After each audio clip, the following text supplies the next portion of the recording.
afura mukana pananoramba Jesu afura mukana pananoramba Jesu afura mukana pananoramba Jesu afura mukana pananoramba Jesu afura mukana pananoramba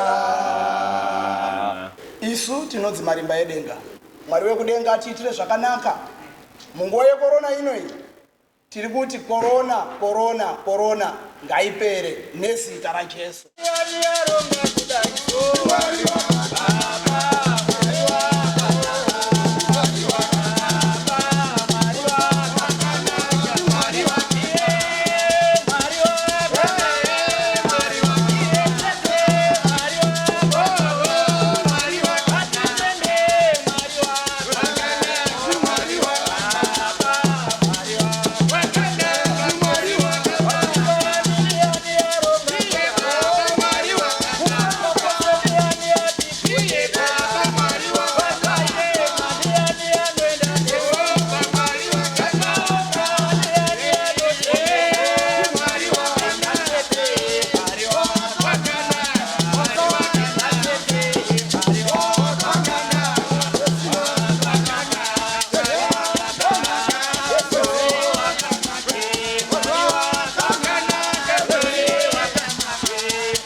Mazvita pamusoroi kutenda Mwari nemukana uno wandapiwa wekutaura shoko raMwari munguva ino yeEaster.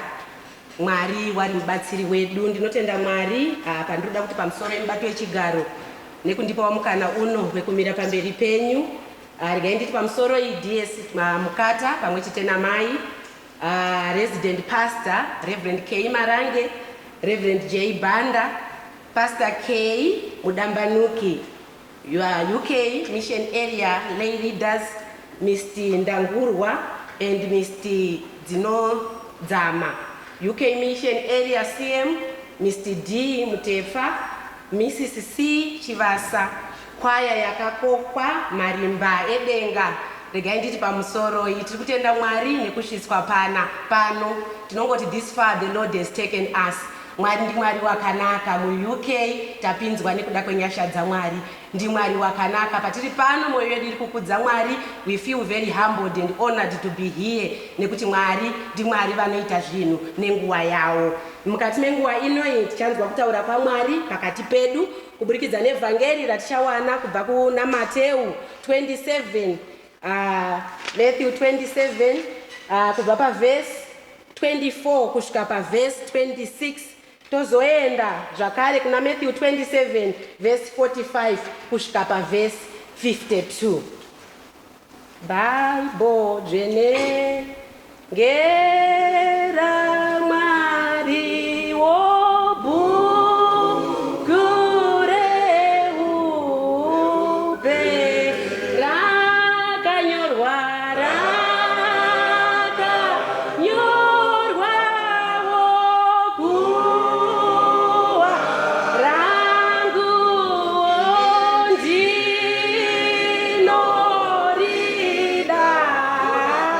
kwa rangu kundirangu kundionyara ridzawo kuti ndichiche rangu kundirangu kundiovekera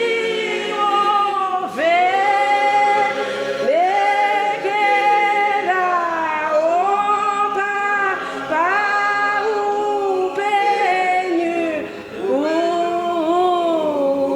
utsva.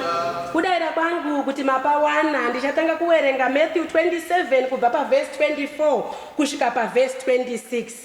Ipapo Pilato akaona kuti hazvichambobviri kunyararisa vanhu, asi kutoti pachamuka bope. Akatora mvura akageza maoko ake, vanhu vachiona.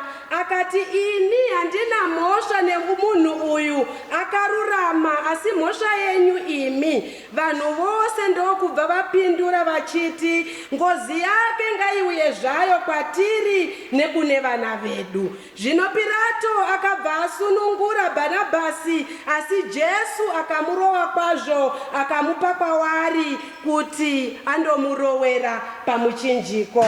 Toenda pana Matthew 27 verse 45 kusvika pavhesi 52. Zvino kwakava nerima panyika yose, kubvira panguva ye12 masikati kusvika panguva ye3 manheru. Nenguva inenge ye3 Jesu akadaidzira nenzwi guru akati, Eri, Eri, rama sabakatani, zvinoreva kuti Mwari wangu, mandisirei. Zvino vamwe vanhu vakanga vamirepo vakanzwa vachiti, vakabva vati, inzwai, inga ari kudaidza Eliya. Pakarepo mumwe wavo akamhanya kunotora chipanje, akachizadza nevhiniga, ndokuchitungira parutsanga, ndokumunwisa. Asi vamwe vakati, imboregai tione kana Eliya achiuya kuzomuponesa. Ipapo Jesu akadaidzirazve nenzwi guru, ndokufa hake. Zvino chidzikatiro chomuimba yaMwari chakabva chabvarukana pakati, nyika yakazungunuka, matombo akatsemuka, makuva akazaruka, uye zvitunha zvikamuka. Mwari waropafadze kuverengwa kwaaya mazwi nekuti anotaura chokwadi. Ameni. Munguva ino yatiri inguva yeEaster, tiri kutenda Mwari. Patiri kutarisa nguva yeEaster tinotanga nekuGood Friday uko kunondiitira zvakanaka. Takatarisa payaipembererwa Good Friday, Jesu achipinda muJerusarema kunopembererwa. Ndikatarisa nyaya iyi pandiri kuenda kunyaya yangu yezuva ranhasi, inondiitira zvakanaka.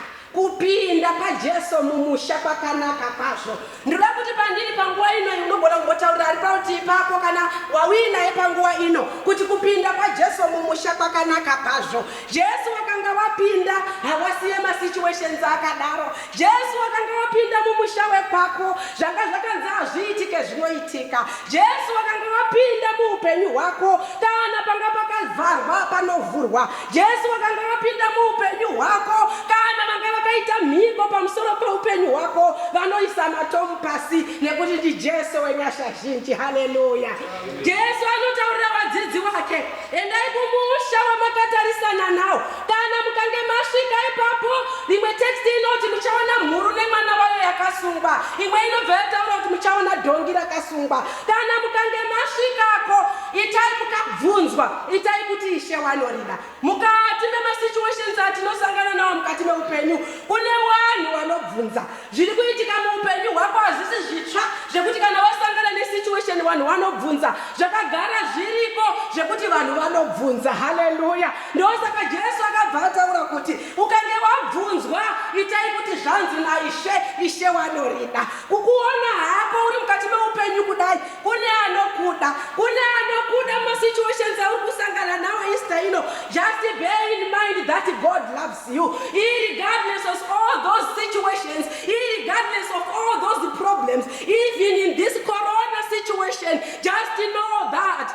God loves you. Iwane conviction mukati memoyo wako kuti kuna anokuda, kuna akabva kuna baba nepamusana pako. Sema United Methodist tinobataimba kuti nene handipo kurasi, ndakabva kuna baba ngepamusana pako nekuti anokuda. Haleluya. Vadzidzi vanoenda vakasvika paiwa nedhongi rakasungwa nemwana waro. Vachisvika ipapo vanosvika dhongi richiona riri kubatwa nekamwe kamubatirwe kanenge kane tsitsi. Rakatoshamisika pazvo kuti mubatirwe uyu ina handisati ndakauona, nhasi kwauyei. Easter ino zvakatochinja. Kamubatirwe kauchaita naMwari mukati meupenyu hwako, upenyu hwako huchakuitira zvakanaka. Riri kuona rakabatwa, riri kusunungurwa. Rasunungurwa rakatomboramba rakamira riri ipapo, riri kushaya kuziva kuti ndezvechokwadi here kuti ndasunungurwa. Easter ino ipana achasunungurwa mukati meupenyu muzita raJesu. Haleluya.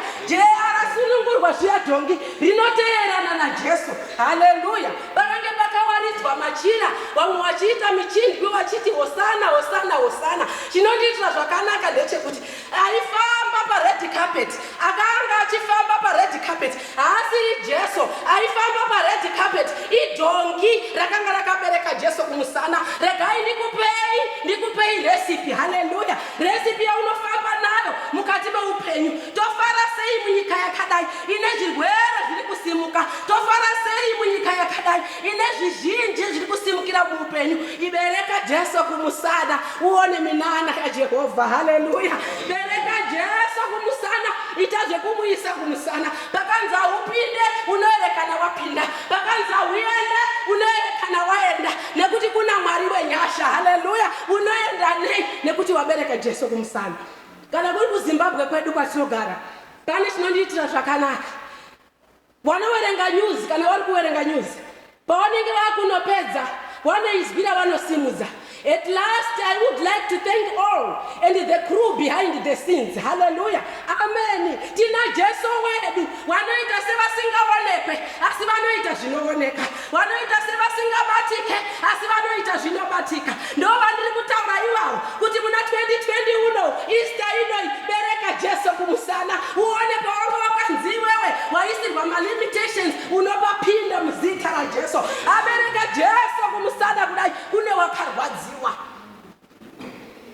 Haleluya. Mukati meupenyu panoitirwa favor kana panoitika chimwe chinhu chakanaka muupenyu, ziya kuti there is always opposition. Kune vanorwadziwa, vakuru vakarwadziwa nekuona Jesu ari kufamba ari pamusoro pedhongi. Zvinoitika izvozvo kusaruzwa pane vazhinji, kune zvinogona kusimuka mukati megodo rekurwadziwa. Waona abereka Jesu kumusana, vanhu vanorwa, vakuru vanobatikana.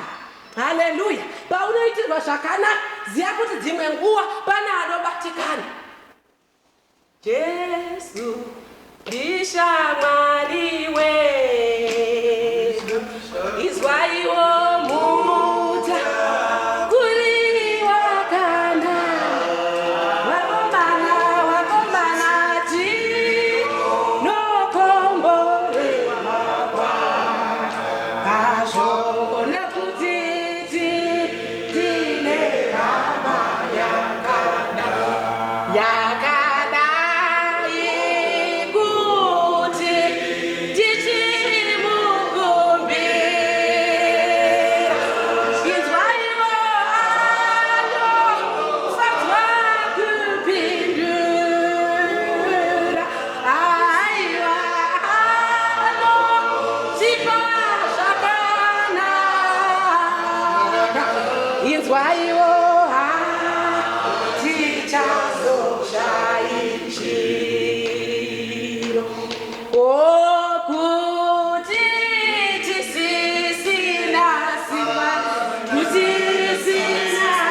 ended. Laws are broken. Even connections are needless. Muista inoi nyasha dzamwari ngadzikulokete muzita raJesu. Chindinonakirwa naJesu ndechekuti kana akanga atanga newe azvigarirwe church council. Kana Jesu warida kukusimudzwa azvigarirwe mabhodi nekuti ndiye wenyasha. Ndosaka akatora mbongoro akasiya manyurusi ane mvere dzakavhawa. Tiri musizeni yenyasha wadikani zvakanzi hazvivhiri zvinobvira, zvakanzi hazvigoneke naJesu zvinogoneka muzita raJesu.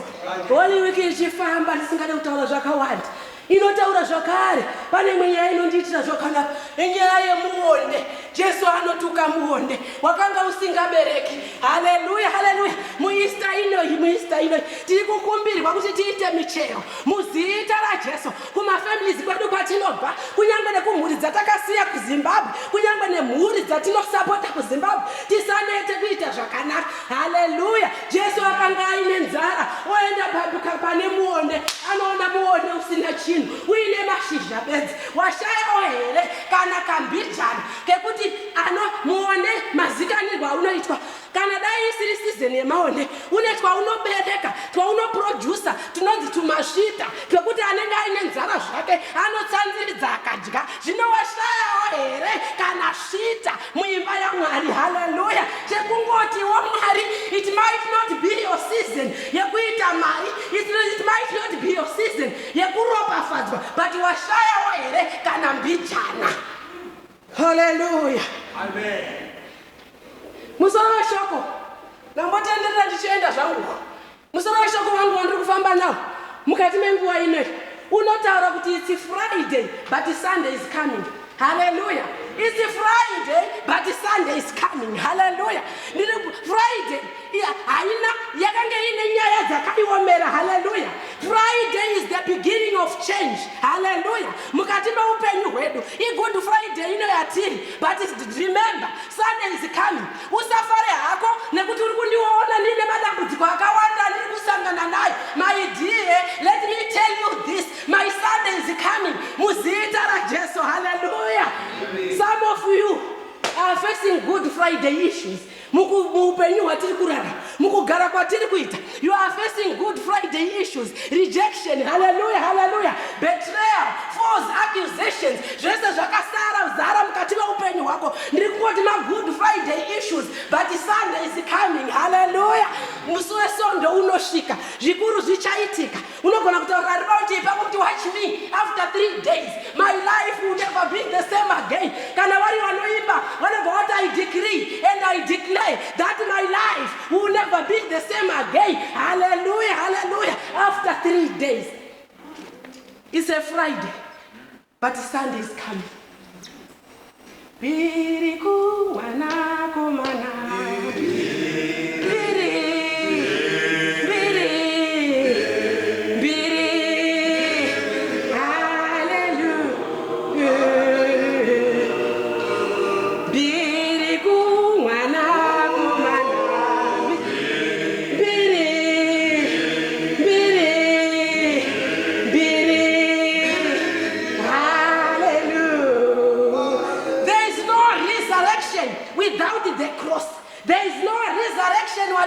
Without the cross tinotombopfuura nemunorwadza kuitira kuti tizoti kana zvikanga zvedu zvaita tizopembera tichikudza zita raMwari. Hallelujah. Saka my enemies, Mika anobva adaro, Mika 7 verse 8, my enemies do not rejoice over me because I am in this situation. Ndiri murima yezvino but kuna Jehovah achanipa chiedza. Musafare henyu nekuti ndadonha pandichasimuka chakachaya.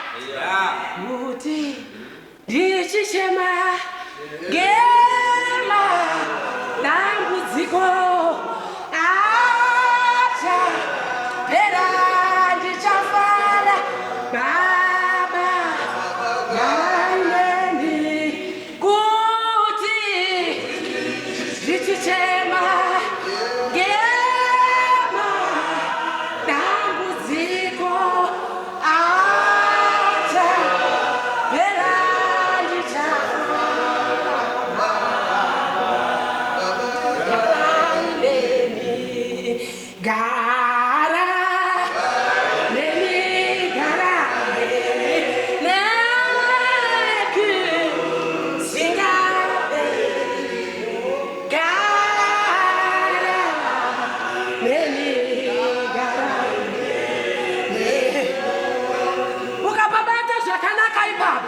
zviri nomo kuti tinombosangana nenguva dzekuchema, asi tiri munguva dzekuchema idzodzo tinokumbira Baba kuti garaiwo nesu tiregere kupumuka, garaiwo nesu tiregere kunyura, nekuti tiri muno muUK munzvimbo dzinana Leeds kune zviro zvinosimukira upenyu, tiri muno hedu tine zvinhu zvizhinji zvinosimukira upenyu. Haleluya, ameni. Unogona uri kunge uri kuno zvako, but uine zvimwe zvinhu zvakasungwa.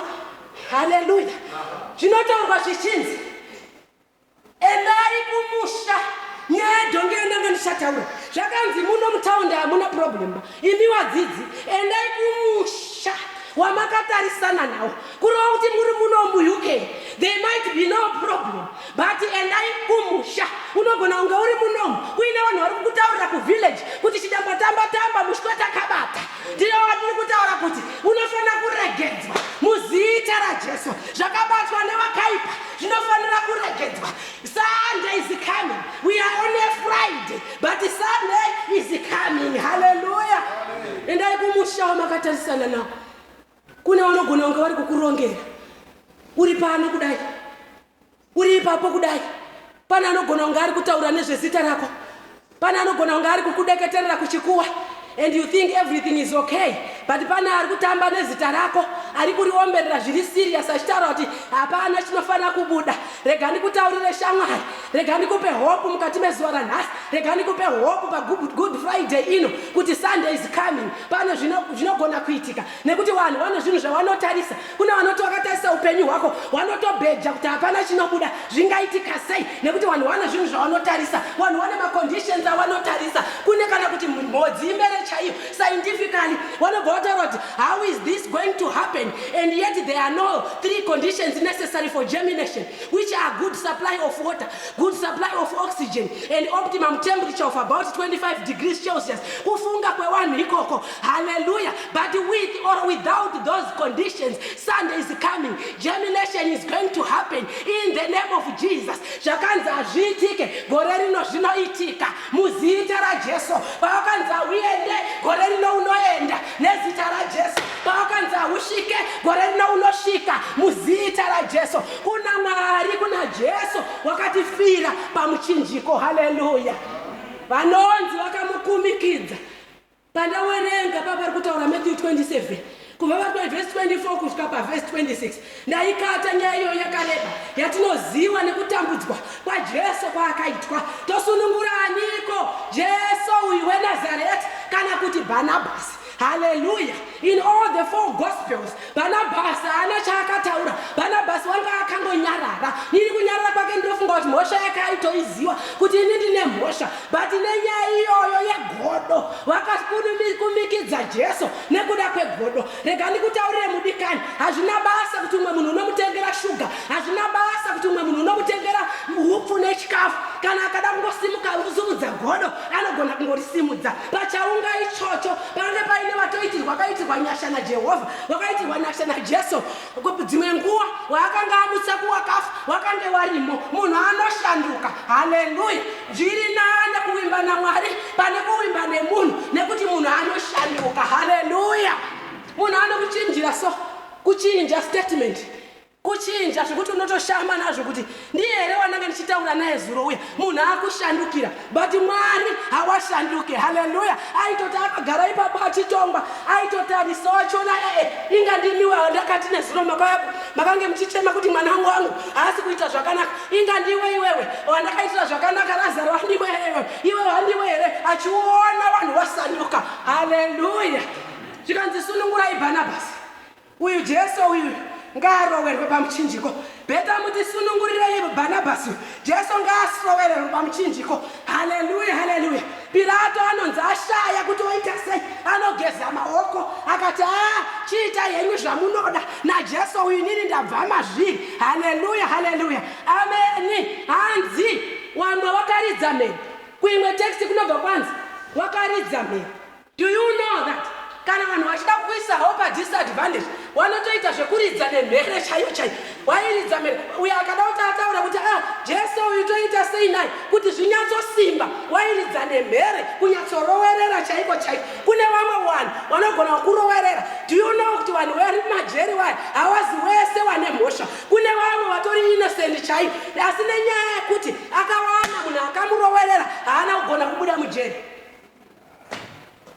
Haleluya, haleluya. Haana kugona kumubuda, arimo nanhasi ari kusevha mujeri nenyaya yekurovererwa. Jesu akaitirwa godo. Haleluya. Unochengeta godo uri firijeni. Haleluya. Kune vanhu vanongoita godo so kana muchechi chaivo chaivo mazara vanhu vanongoita godo nekuno kumhiri kwemakungwa kwamuri. Hanhu unofanira kuti wane ukama hwakanaka hwekuti umwe munhu akaona chamunetsa munoita chirwirangwe, but unoona mumwe munhu achingoita godo. Haleluya.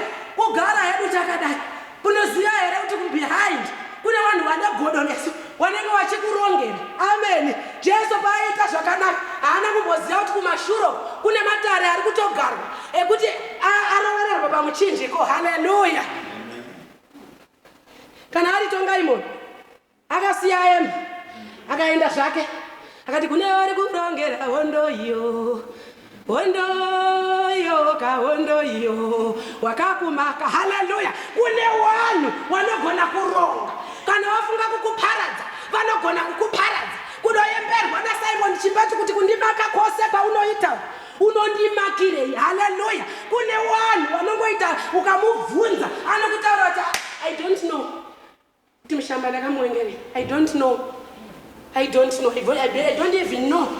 I don't even know kuti mufundisi marange ndakavawengerei. I don't even know. I don't even know kuti DS mukata ndakavawengerei. It's just, you know, it's just natural hatred.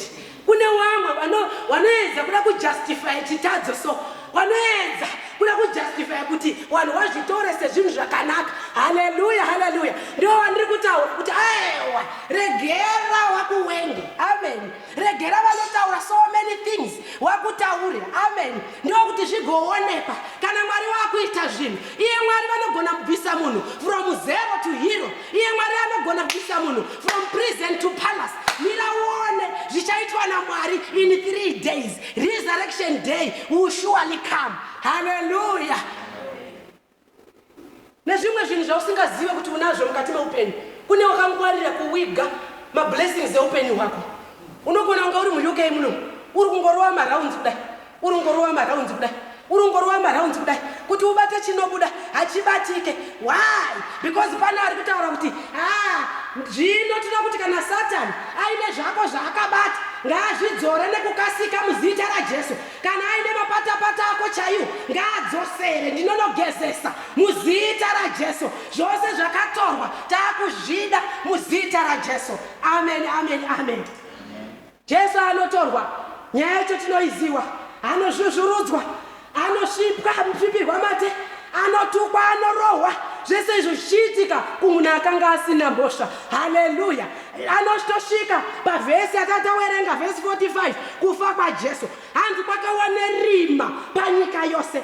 Meaning life without Christ is full of Christ. Hallelujah. Is full of crisis. Hallelujah. Upenyu usina Jesu hauna kumira zvakanaka. Upenyu usina Jesu irima rega rega. Kufa kwakaita Jesu nyika yose yakawa nerima. Hallelujah, hallelujah. Kureva kuti upenyu unenge usina Jesu hauna kumira zvakanaka. Amen. Ita kuti upenyu hwako kana Jesu kange uinaye mukati meupenyu chiedze ngasinemo Jesu. Chiedza pandinofamba kwese kumwe okune dima Jesu. Chiedza pandinofamba kwese kumwe kune Satani azorore. Vanhu vakanga vachiteerera. Iye ari pamarwadzo akadaro. Vanhu vakanga vachiteerera. Amen. Kune vamwe vanoti ukanga uri muserious business, chavo chavanogona ndechekuenda kunoongorora muromo yako. Ndinorangarira Eri mupirisita akamboita nguva yakaenda kunoongorora muromo waHana. kuti hana ari kunamata sei, akazomuguma kuti asiwe wamwadorokani. Haleluya, haleluya. Kamunamatire katina kuita paEaster inoyi, Satani kaambokonfusika. That was one reason why Jesus taught in parables. He taught in parables to confuse the enemies. Mukati menguva yeEaster inoyi, vanamatira atichaita wakaipa ngaamboshaya kuti zviri kufamba sei muzita raJesu. Haleluya. Vanoshamisika, vanotarisa miromo yaJesu kuti regai titeerere kuti uri kuti. Haleluya. Jesu unosimudza mazwi anosimudza ipapo. Eri eri raba sabakatani, zvinoreva kuti Mwari wangu mandisire.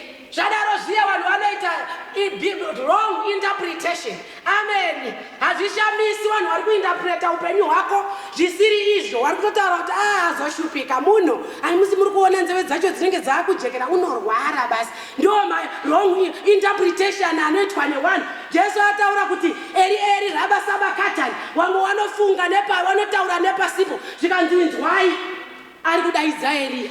Amen, amen, amen.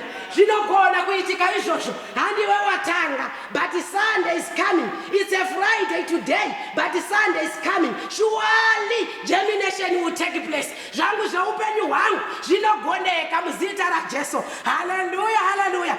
Jeremiah 32 verse 27. Inobati, behold, I am God, Lord of all flesh. Is there anything too hard for me? Mwari havaomerwe, vatete ndo vanogona kuomerwa. Mwari havaomerwe, vatezvara ndo vanogona kuomerwa. Mwari havaomerwe, neighbor ndo inogona kuomerwa. Tina Mwari wanonyasha zhinji. Tina Mwari wemutsamukuru. Hallelujah, hallelujah. Chivanzi inzwai.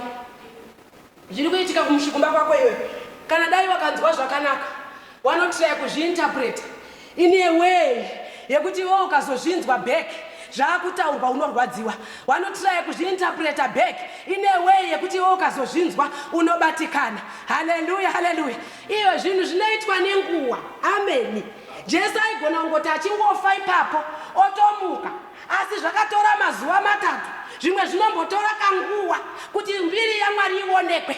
Haleluya. Lazaro, Jesu unombodelay.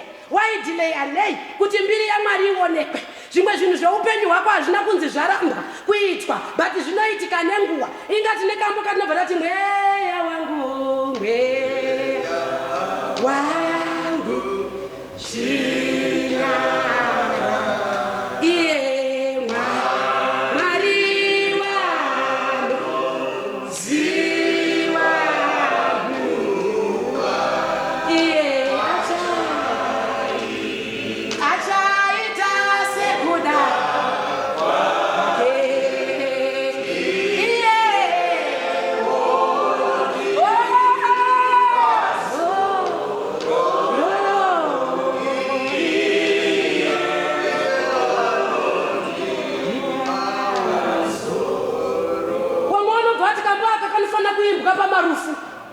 Chokwadi kakazoimba parufu pako unozokazwirei.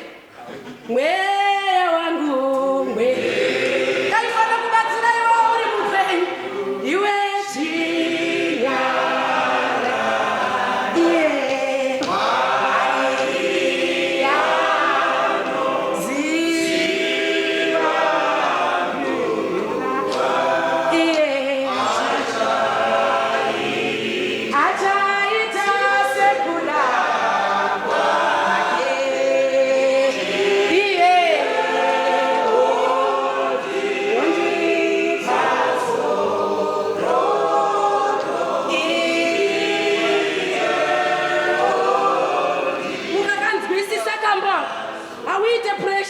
Sterek.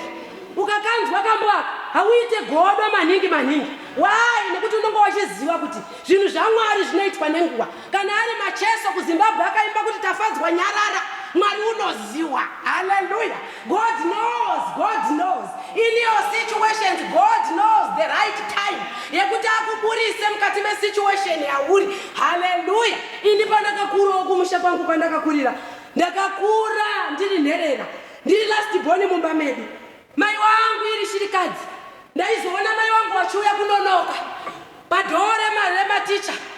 Ndichinyara zvokuti nekuti ndaziva kuti zvinomborewe wachiuya kuzonoka padhore matisha unzwa vanhu vakuti ife une mai wako wakabata mabhasiketi awakanga wakabata awairuka kuda kuchengeta mhuri wana 7 ini ndiri last born first born iri grade 7 ndaiwaona wachiuya wachinonoka pakirasi wachinoka zviya wachiri kutengesawo mabhasiketi wona mabhasiketi aya indichifa nekunyara haleluya mabhasiketi aya ane mazita aizonyorwa rimwe rainyorwa kuzi God knows rimwe rainyorwa kuzi but why haleluya haleluya nekuti wakanga wainewo mibvunzo mukati meupenyu hwavo kuti Mwari izvi zvakaitika sei kundisiyawo inini kuita shirikadzi yechidoko kudai ndiri kuadhiresa umwe munhu pano ane mibvunzo mizhinji kuti why are these things happening to me Mwari vanoziva mai vaizonyora kuti Mwari anoziva bandakuchizviona iye zvino kuti chokwadi kuna Mwari vanoziva zveupenyu hwako neibva wako asangasazviziva but Mwari vanoziva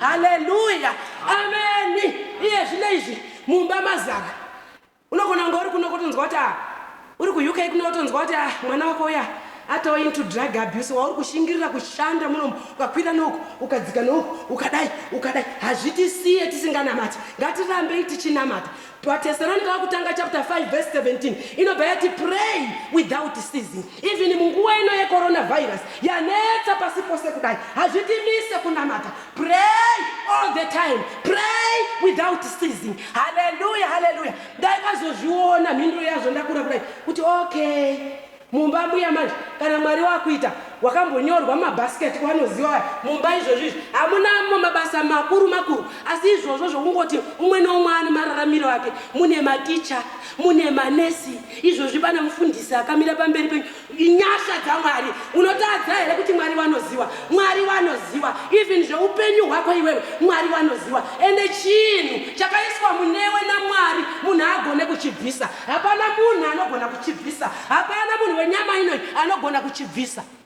haleluya amen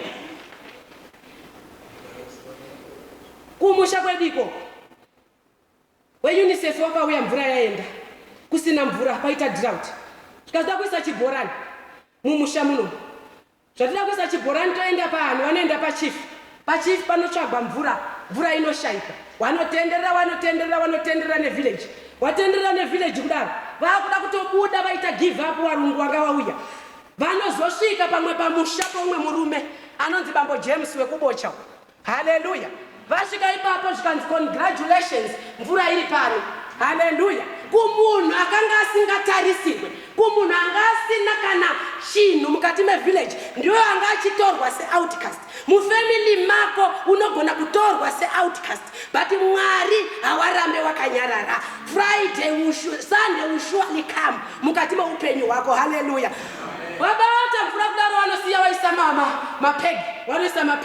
mapegi varungu pamwe pacha wamhanyi vakati tinozodzoka takuisa mvura vanoenda maichifi vanorwadziwa zvikanzi imi mataura kuti mvura maiwanepi zvikanzi taiwana pabambo James zvikanzi endai munotora hoko handiti UNICEF yaenda imi torai hoko muise pano haleluya kune vanhu mukati meupenyu vanongofunga kuti zvakanaka ndezvavo hoko dzinoenda kunotorwa hoko dzakatakurwa bambo James wachidziona dzichienda wanoimba kuti itamponesi izvo muno muri mumbi ndiri wedo aiwaiwa ndiumbete tenzi wangu sezvo muno odanda mapegi achienda hoko dzichienda bambo James wachirwadziwa zvavo but wakaimba kuti itai muponesi izvo munoda kune zvimwe zvinhu zveupenyu hwako zvakatoenda nevarefu haleluya nekuti kune vanodya zvevapfupi nekungwara nekureba haleluya zvaenda kudaro nguva inofamba ukasvikoisa pamba pachifu nguva inofamba nguva inochinja zvinhu wadikani that's why I've already said it's Friday but Sunday is coming haleluya haleluya nguva inofamba maichifi semunhu aiziya nyaya yake akangoona mota aimira padhoo waona mota dzaita convoy dzaakudzoka vanomira padhoo zvikazi ndekuno haleluya haleluya mota dzinotena dzichienda paya zvikanzi mamakanganwa imi pamakawana mvura ndepana ende makanguva echiyanga yareba zveshuwa mamakanganwa zvikanzi varunga vada kuda kuita nharo zvikanzi let us repay haleluya gore rino kwakanaka kuri kuitwa repeg. Haleluya, haleluya. Wane zvinhu zvakachinjwa. Gore rino kune repeg muzita raJesu. Wane zvinhu zvakatorwa nevakangwara vanofunga kuti ndo vakakodzera. Gore rino kune repeg. Vanoita repeg. Mvura haina kubatika. Mvura yakanodzokerera kunobatwa kwaBambo James. Yabatwa kudaro. Pakabva wati hatichaende zvinotaka kuchera. Wachibva wachera chibhorani paBambo James. Haleluya, haleluya. Village yese inoenda kunochera paBambo James mvura. Haleluya, haleluya. Hazvina basa kuti wanga uine dzimba dzinenge dzirida kudonha, but nyasha dzakawasvikira. Wese waienda kunochera ipapo. Regani kutaure kuti regera vanotora mapegi vatore, but water table iri pauri. Regera vanotora hoko vatore, but water table iri pauri. Even kana Mwari vazotirangarira, ambo wanga upotoa chiti nguva chifi ndi handine mazwi nemi. Nguva iri kuya uzocherwa mvura panapa ndirenge ndichakarara. I don't think it's favorable. Hallelujah. Chifu wachipotodzoka nemigomo yawo. Amen, amen, amen. Nekuti pane nyasha dzaitwa naMwari. Hallelujah, hallelujah. Kana wakamboda hawo Bambo James wari mumunda, wombozviimbira zvawo dzemunyika kuti haodi ndisvikewo pano ndini mwendambe ndakuchinja mutemo. Amen. Mitemo inonochinjwa nekuda kwapureya muzita raJesu. Mitemo inoshanduka gore rino ista ino. Ngazvimboshanduka in the name of Jesus. Hallelujah. Satana akaibopa nekumuswe rwendo runo. Hallelujah. Zvakatochinja shiri ndo dzaane gore rineri. Amen. We have got the authority invested in us by Jesus Christ. Hatifane kutya kana kuvhunduka nekuti ari matiri mukuru kupfuura ari munyika. Greater is he who is in us than who is in the world. Amen, amen, amen, amen. Pakafa Jesu makuwa anozaruka. Amen, amen. Pamwe panonzi keteni rinobvaruka. Ndopa ndonyanya ida ipapo kubva kumusoro kusvika kuzasi. Amen. That means it was unveiling. Yekuti zviro zveupenyu hwedu zvatanga tisingafungire kuti tinazvo. Unofanira kutaura neighbor yako kuti do you know that you own a house? Do you know that you own a car? Do you know that you are a good driver? Zvese zvichaoneka musi weSunday. Amen, amen, amen. Paitika unveiling. Musi weFriday keteni rakabvaruka. Chidzikatiro changa chakanzi izvi. Kune vanogona kana mukati meupenyu kuti ukaamusvikiba. Hallelujah. Kuma holy of holies ukaamusvikewo. Hallelujah. Asi nekuda kwekuti Jesu akatifira tinosvika nezita raJesu. Hallelujah. We are more than conquerors through Christ. Ngatisimbiswei patiri kufamba mukati meupenyu.